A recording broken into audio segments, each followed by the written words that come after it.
Fujiko, my love! Mister, bakit pa pilit mong tinatawag sa akin ang pangalan na Fujiko? Dahil kamukha mo talaga yung babaeng pinakamamahal ko.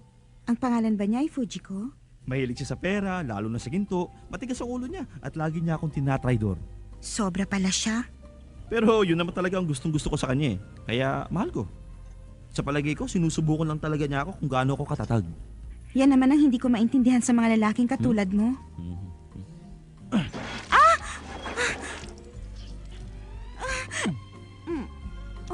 Huwag kang mag-alala. Gagawin ko ang lahat para maalala mo ang nakaraan.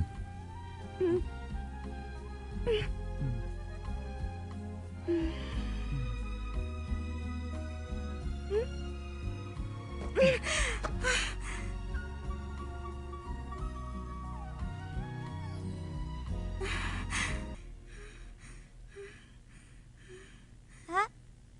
Kawawa ka naman. Tatanggalin ko yan.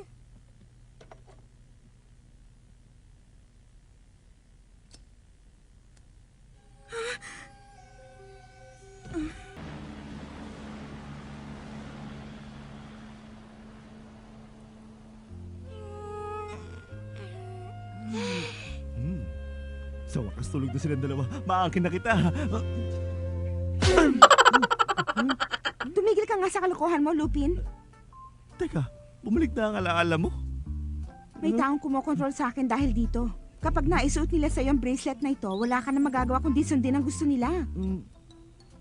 Teka, hindi mo ba naaalala? Kanina lang. Hindi ka naman...